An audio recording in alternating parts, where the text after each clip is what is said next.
When the Muslim conquered the land of Israel in the year 634, before that, the land was populated by Jews and Christians, mainly by Jews and Samaritans.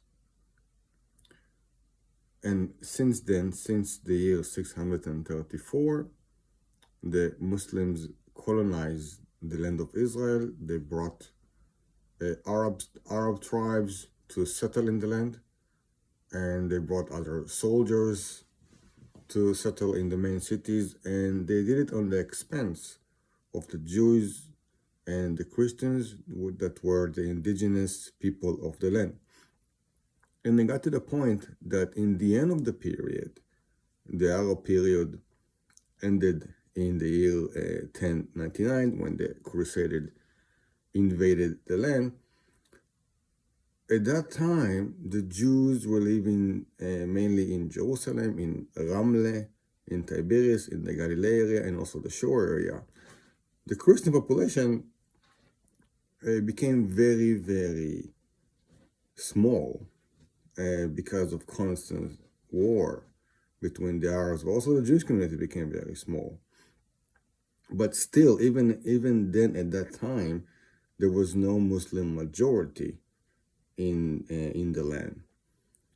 And in the about 100 years of Crusade occupation from 1099 to 1267, the Crusaders massacred 90% of the Jewish population in the land.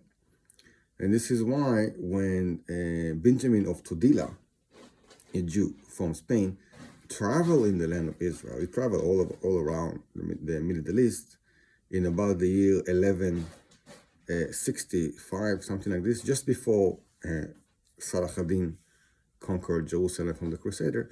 He's actually counting how many Jews there are living in the land, and there are only just a few hundreds of them, maybe 1,000.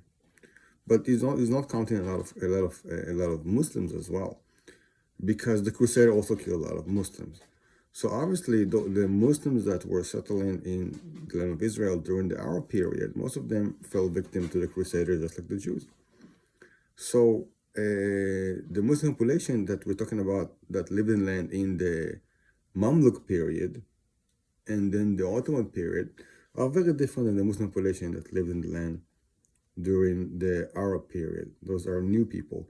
But even those people only consisted about maybe 100,000 people each time. If you look at the population in the land of Israel, since the Mamluk period until the 19th century, you only get that every time it's just about 100,000 people. The Mamluk period is called the Dark Ages, really like the Egypt darkness of history, even though there are lots of other interesting events that occurred in that time, but still, from the geographic point of view, they really desolated and destroyed the land, trying to prevent from the Crusaders to come to the land. And the result was that the Muslim population in the land was really, really small. The Jews were also very small, but the Muslims were also very small. And so you can't talk about Palestinians or a Palestinian nation or Palestinian state in the Mamluk period, which is in the from 1267 to 1517. So this situation of Muslim colonialization, of people come in and slaughter each other and kill the indigenous people, the Jews, this is really serious colonialism, but nobody talks about that. Okay.